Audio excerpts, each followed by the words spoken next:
आपण गणपती असेल, शंकर असेल, कुठलाही देव असेल, धर्म असेल, आपण आरती करतो. तुझे कारणे देह माझा पडावा, उपेक्षू नको गुणवंता अनंता. तुझे कारणे देह माझा पडावा, उपयोगी पडावा. तो कसा उपयोगी पडावा याबद्दल आज सविस्तर सांगत आहेत गायकवाड साहेब. देह कसा उपयोगी पडावा. सर, मी माझ्या मुलाला 2005 साली LNT कंपनीमध्ये जॉईन झाला आणि त्यानंतर कॅन्सर डिटेक्ट झाला. मी माझी शिर्डीजवळ गाव आहे आणि एकुलते एक मुलगा होता. त्याकरता मला मुंबईत राहायला यावं लागलं आणि माझी शेती वगैरे जी होती, बैलगाडी सगळं होतं ते विकावं लागलं आणि मुंबईत राहिलो. मुंबईत राहून मुलाकरता म्हणजे मदत कुठून मिळेल, काय मिळेल, खूप प्रयत्न केले. परंतु त्या टेन्शनमध्ये माझं ब्रेन हॅमरेज झालं. त्यातून मी 2 महिने कोमात होतो. त्यातून मी वाचलो. मुलगा म्हणे शेती करता येणार, शेती विकली आणि त्यानंतर 2 वर्षांनी मुलगा आमच्यातून निघून गेला, म्हणजे कॅन्सरने एक्सपायर झाला. आणि त्यानंतर मग मी विचार केला, आम्ही पती पत्नी दोघांनी एकत्र एक मुलगा होता, मग आपण जगण्यात काय अर्थ नाही म्हणून आम्ही आत्महत्या करण्याचा निर्णय घेतला. परंतु आमच्या इकडे नागेगाव मल्टी चेअरमन कडू काळे यांनी 2 वेळा माझ्या घरी आले आणि त्यांनी माझं परिवर्तन केलं. देवाने जे शरीर दिलेलं आहे ते फक्त एकदाच दिलेलं आहे, ते परत शरीर आपल्याला मिळत नाही.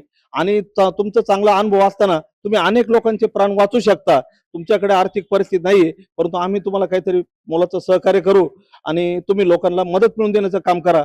आणि त्यांच्या आज्ञेनुसार, सूचनेनुसार मी नागेगाव परिवारातर्फे जे गोरगरीब पेशंट असतील, किडनी, कॅन्सर, कोणत्याही प्रकारचे आजार असतील, तर त्या पेशंटला स्वतः बरोबर येऊन त्यांचं मदत त्यांना मिळवून देतो. त्यांना काय कागदपत्र लागतात काय, आणि मलाही शासनाच्या आरोग्य मंत्री मीटिंग मध्ये बोलवतात, सगळे योजना माहीत असतात सगळ्या, त्यानुसार मी पेशंटला मदत मिळवून देण्याचं काम करतो. आणि देवाने आपल्याला शरीर दिलेलं आहे, हे फुकट दिलेलं आहे, परंतु त्याचे एक पार्ट जर गेला तर त्याची किंमत किती असते हे मी माझ्या प्रबोधनातून अनेक पेशंटला हे समजून सांगत असतो.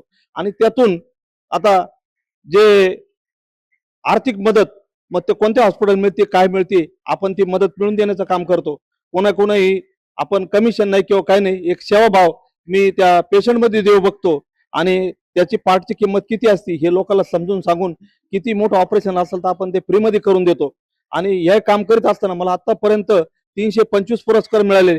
आणि खरोखर या महाराष्ट्र शासनाने माझी दखल घेऊन समाज कल्याण मंत्री संजय शिरसाट साहेब यांनी मला सामाजिक न्याय विभागाचा डॉक्टर बाबासाहेब आंबेडकर पुरस्कार देऊन मला सन्मानित केले. त्यामुळे मला ST बस, मी आणि माझ्यावर एक जण फ्री असल्यामुळे महाराष्ट्रात, त्यामुळे मला रुग्णांचा जाण्याचा खर्च सुद्धा पण तो आता शासनामार्फत होतोय. म्हणून मी आता हे प्रयत्न करून त्यात किडनी ट्रान्सप्लांट असेल, मोठमोठे ऑपरेशन आपण मुंबईमध्ये कोणत्या हॉस्पिटलला ते आपण फ्रीमध्ये करून देतो. आणि त्यातून हे शरीर एकदा आहे, परंतु अशा अनेक अडचणी, एखादी किडनी गेली, एखाद्याचं लिव्हर गेलं, परंतु जर ज्या व्यक्ती आहेत ती मरण पावल्यानंतर त्यांचं शरीर ते जाळलं जातं. ते जाळल्या जाण्यापेक्षा जर त्या दुसऱ्या व्यक्तीला दिलं तर त्या कुटुंबाने त्या व्यक्तीचं डोळे दान केलेलं असेल किंवा किडनी दान केलेलं असेल, ज्या पेशंटला आपण दिलं तो पेशंट जर 20 वर्ष जगला तर त्या माणसाचं ज्यांनी दान केलं त्याला पण त्याच्या अवयवाला तेवढं वर्ष त्याचं आयुष्य मिळतं. हे आपण समजून घेतलं पाहिजे आणि आपण देहदान हे केलं पाहिजे. कारण ही आपल्या शरीराचे राख होण्यापेक्षा ते कोणाच्या तरी उपयोग येतं आणि त्यातून त्याचा जीव वाचू शकतो. खरोखर ही सर्व भागामध्ये सगळ्याच नातेवाईकांनी किंवा सगळ्या समाजाने हा विचार करून आपण देहदान हे केलं पाहिजे. अर्ज कुठे भरायचा, अर्ज प्रक्रिया काय असते, त्यानंतर सामान्य माणसाला कळत नाही की समजा माणूस मेला तर त्यानंतर एवढी माणसं गोंधळतात की नेमकं काय करावं. तर अगोदरची प्रक्रिया कशी असते, ती कधी फॉर्म भरावा, कुठे भरावा आणि कसा भरावा. आपण जोपर्यंत चांगले असतो ना त्यापर्यंत आपण एक देवाला नवस करतो, मला हे होऊ दे, मला ते होऊ दे. परंतु आपण एक इच्छा व्यक्त केली पाहिजे.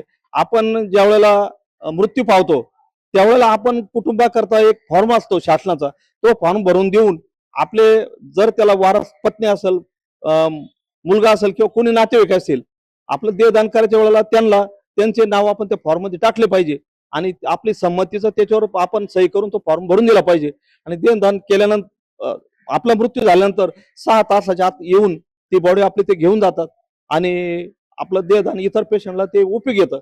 आपण ते केलं पाहिजे. मृत्यूनंतर अर्ज करावा का अगोदर करावा. अगोदर अर्ज करावा लागतो. अगोदर अर्ज करून तो शासनाचे जे हॉस्पिटल असतात ना किंवा ट्रस्टचे हॉस्पिटल असतात मग आपण त्यांच्या मार्फत ते आपल्याला सांगतात, आपण ते अर्ज तिथं करायचे आणि मग त्यावेळेला डेट झाल्यानंतर आपल्याला ते नंबर देतात. डेट झाल्यानंतर आपण त्यांना कळवावं लागतं, ते येतात, आपला जे अवय असतात ते घेऊन जातात. ते तुमचा मोबाईल नंबर सांगा, मोबाईल नंबर. माझा मोबाईल नंबर आहे 9552521000 आणि दुसरा नंबर आहे 9226932651. सावकाश सांगा, हे दोन लोक लिहून घेतात, सावकाश सांगा. माझा मोबाईल नंबर आहे 9552521000. दुसरा नंबर आहे 9226932651. 92932651. हे होतं देहदानाची माहिती. त्यामुळे मोबाईल नंबरवरती यांना संपर्क साधून देहदान ज्यांना कोणाला करायचं असेल त्यांनी अवश्य देहदान करावं आणि तुझे कारण देह माझा पडावा नाही उपयोगी पडावा हे सार्थक करावं. रमेश अवताडे, मुंबई.